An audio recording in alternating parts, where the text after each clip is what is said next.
तो गाइड आरंभ करते हैं वीडियो। 12th क्लास का जो यूपी बोर्ड है उसमें ये जो इम्पोर्टेंट क्वेश्चन से आ चुके हैं। बहुत बार ये क्वेश्चन फंस जाते हैं, आई मीन टू से ये क्वेश्चन एग्जाम पेपर में आते हैं। तो आइए इसे सॉल्व करते हैं। तो पहला है Ram is the best student in my class, बनाना है कंपेरेटिव। ठीक है गाइस। सेकेंड है she is better than any other poet in India, बनाना है पॉजिटिव।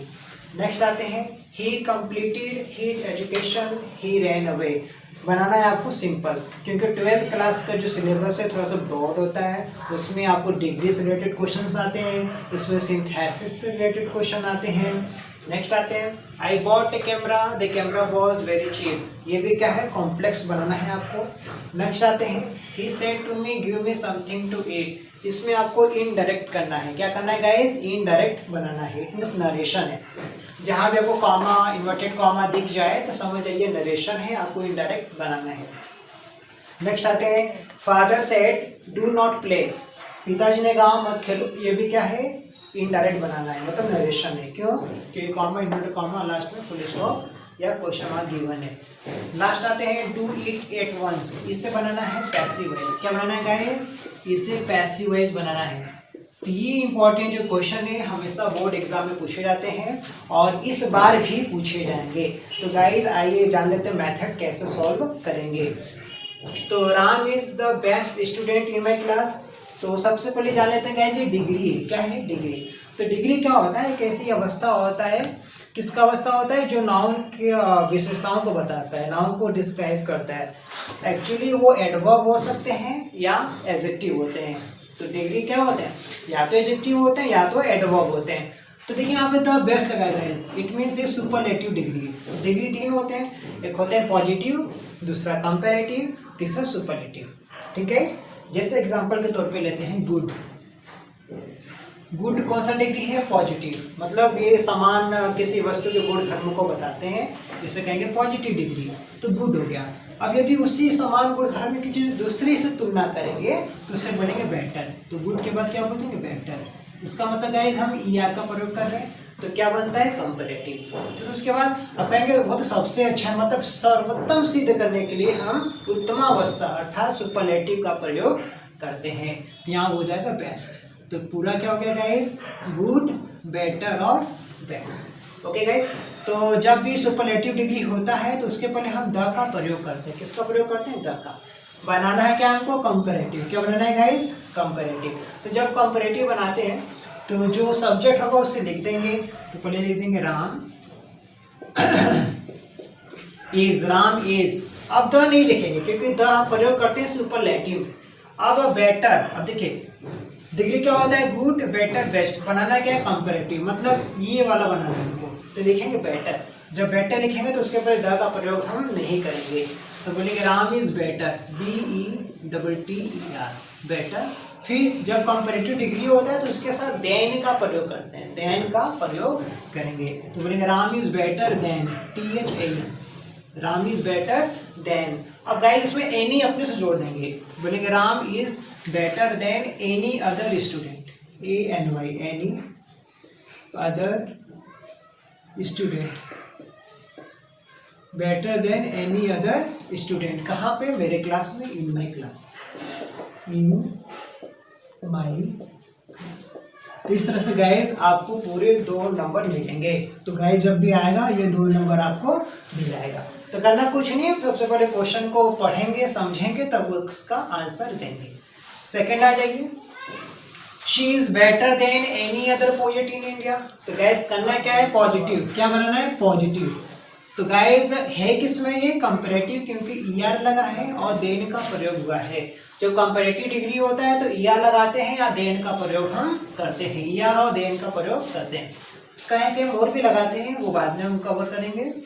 तो बनाना क्या है? पॉजिटिव। तो जब भी पॉजिटिव बनाते हैं तो नो अदर का प्रयोग करते हैं। किसका प्रयोग करते हैं गाइस? No other. क्या करेंगे? No other. तो सबसे पहले नो अदर लिख देंगे।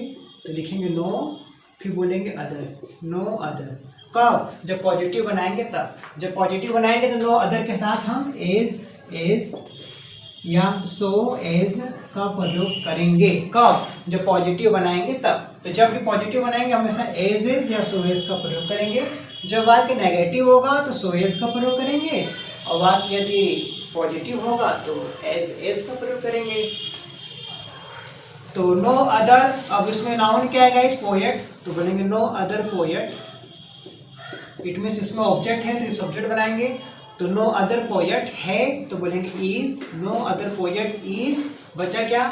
अब बनाना का एज के बाद अब एज या सो एज के बीच में एडजेक्टिव को लिखेंगे गाइस। क्या लिखेंगे? एडजेक्टिव। तो एडजेक्टिव क्या है इसमें? बेटर है। तो बेटर का जब भी एडजेक्टिव लिखेंगे तो हमेशा हम एज या सो एज के बीच में पॉजिटिव का प्रयोग करेंगे, पॉजिटिव डिग्री का प्रयोग करेंगे। तो no other poet is as. अब बेटर क्या होता है? गुड होता है। क्या लिखेंगे? गुड। जब भी हम एज का प्रयोग करेंगे या सो एज का प्रयोग करेंगे तो पॉजिटिव डिग्री का प्रयोग हमेशा उनके बीच करेंगे।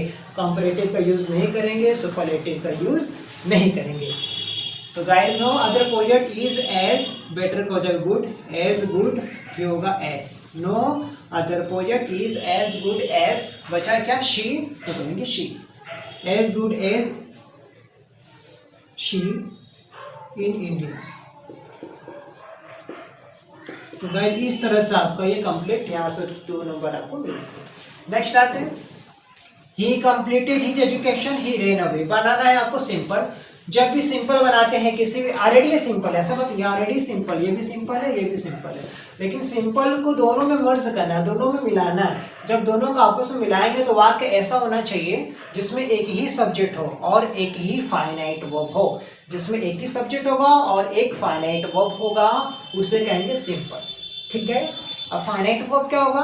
फाइनाइट वर्ब उस वर्ब को कहते हैं जो अपनी सिचुएशंस के अकॉर्डिंग ढल जाए। जैसे यदि बोलेंगे बाय तो बाय फर्स्ट फॉर्म में, पास्ट में जाएगा तो बॉट हो जाएगा, फ्यूचर में आएगा तो विल बाय हो जाएगा। इसी प्रकार से जो चेंज होते रहते हैं उसे कहते हैं क्या? Finite verb. और जो नहीं होते हैं, कांस्टेंट होते हैं, उसे कहते हैं नॉन फाइनाइट। जैसे ही लव्स प्लेइंग क्रिकेट या he loves to play cricket. यहाँ loving, he loves to play, यहाँ पे टू प्ले या जो प्लेइंग बोले वो क्या है? Non finite. लेकिन बोले ही लव्स, पास्ट में होगा तो लव्ड हो जाएगा। ओके गाइस, तो जो अपने फॉर्म को बदलते रहते हैं उससे कहेंगे फाइनाइट वर्ब। तो जिसमें एक सब्जेक्ट हो, सब्जेक्ट एक हो और वर्ब कितना? एक हो, उससे कहेंगे सिंपल सेंटेंस। अब इसको हमको समझना है वाक्य कैसा है। उसने अपनी शिक्षा पूरी की, वो चला गया, तो वाक्य पढ़ के लग रहा है कि एक काम खत्म होने के बाद दूसरा काम हो रहा है। जब भी आपको ऐसा लगे एक काम पूरा होने के बाद दूसरा काम किया जाए तो ऐसे में हैविंग से बनाते हैं। कैसे बनाते हैं गाइस? हैविंग से। जब भी एक एक्शन कंप्लीट होने के बाद दूसरा एक्शन होगा तो ऐसे में हम हैविंग का प्रयोग करेंगे। तो बोलेंगे हैविंग, फिर बोलेंगे कंप्लीटेड, हैविंग कंप्लीटेड क्या चीज? अपनी शिक्षा, तो बोलेंगे his education, having completed his education. वो भाग गया तो बोलेंगे he ran away, he ran away. तो इस तरह से गाइस ये फुल स्टॉप। तो having completed his education he ran away, यहाँ से 2 नंबर पूरे आपको मिलेंगे। नेक्स्ट आइए, I bought a camera, the camera was very cheap. तो मैंने एक कैमरा खरीदा, वो कैमरा क्या था? बहुत सस्ता था। अब यहाँ पे कॉम्प्लेक्स बनाना है। जब भी कॉम्प्लेक्स आएगा तो हमेशा ध्यान रखेंगे हिंदी में जो शब्द करके आएगा। जब हिंदी में जो शब्द करके आएगा तो उसका अंग्रेजी या तो विच लिखेंगे या तो हु लिखेंगे, हु या विच का प्रयोग करेंगे।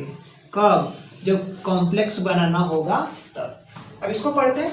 मैंने कैमरा खरीदा, कैमरा बहुत सस्ता था। इट मीन्स मैंने एक कैमरा खरीदा जो बहुत सस्ता था। जो शब्द लगा सकते हैं तो द कैमरा की जगह पे हम जो शब्द लगाएंगे जिसको बोलेंगे विच। जब सजीव होगा तो हु का प्रयोग करेंगे और जब निर्जीव होगा तो विच का प्रयोग करेंगे। यदि लिविंग होगा तो हु का प्रयोग करेंगे और नॉन लिविंग होगा तो विच का प्रयोग करेंगे। तो कैमरा क्या है? नॉन लिविंग है, तो विच का प्रयोग करेंगे। तो पहले इसको लिख लेंगे, आई bought a camera, I bought a camera. मैंने कैमरा खरीदा तो बोलेंगे आई बॉट अ कैमरा। अब विच लगा देंगे, विच मतलब जो था, तो बोलेंगे विच वॉज क्या था? बहुत सस्ता, तो बोलेंगे very cheap, which was very cheap. तो इस तरह से गाइज आपका पूरा हो गया। तो I bought a camera which was very cheap.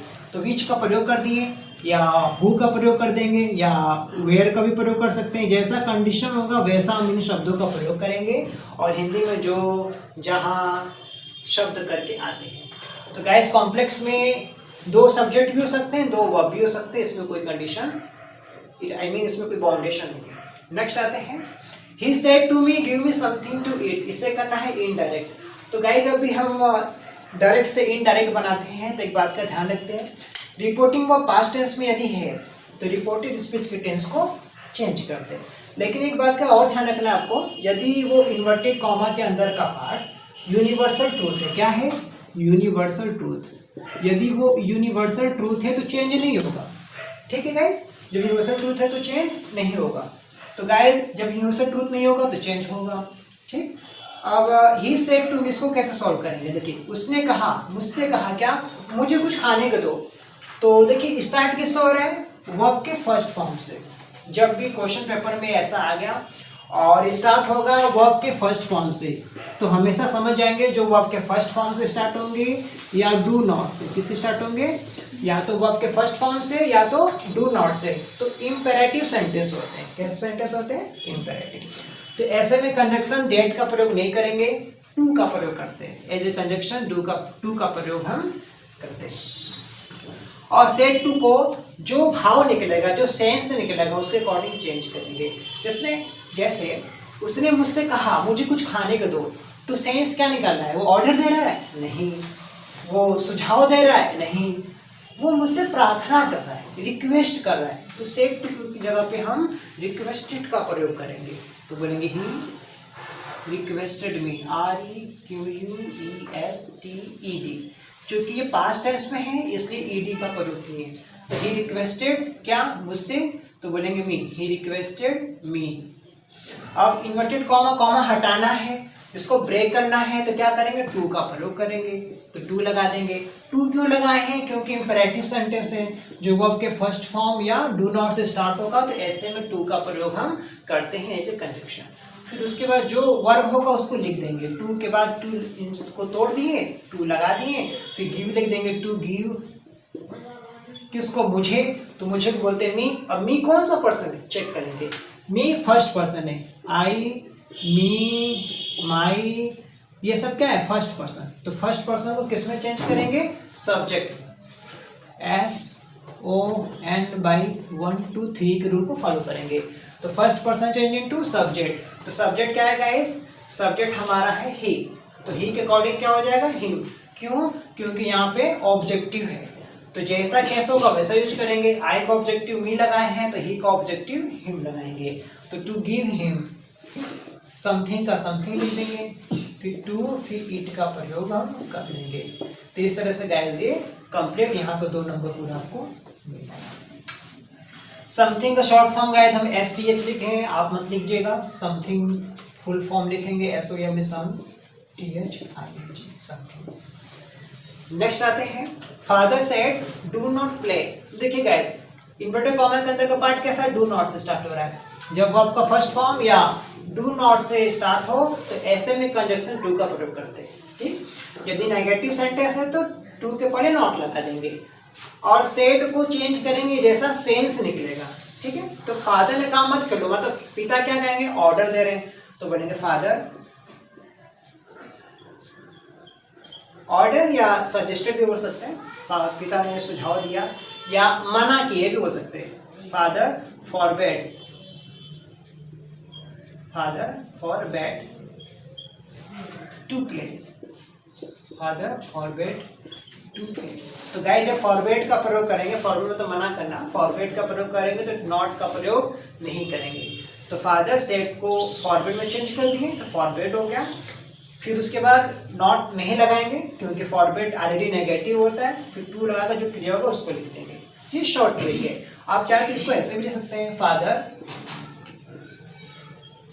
Father ने क्या क्या ऑर्डर दिया या फिर सुझाव दिया, ऑर्डर मान लेते हैं। यदि फ्रेंडली हैं तो एडवाइस करेंगे, फादर ऑर्डर।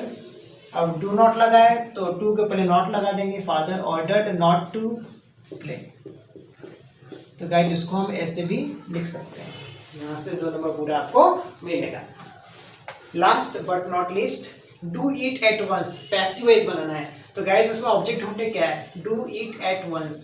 तो ईट क्या है हमारा, ऑब्जेक्ट है, तो सबसे पहले ईट लिखेंगे। अब इसकी एक चीज का और ध्यान रखना है आपको, स्टार्ट किससे हो रहा है, वर्ब के फर्स्ट फॉर्म से।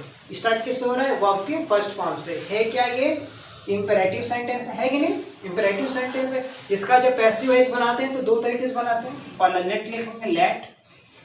जब इंपेरेटिव सेंटेंस होगा तो लेट या शूट से बनाते हैं, तो पहले लेट लिख लेंगे, फिर ऑब्जेक्ट का ईट है तो बोलेंगे लेट ईट।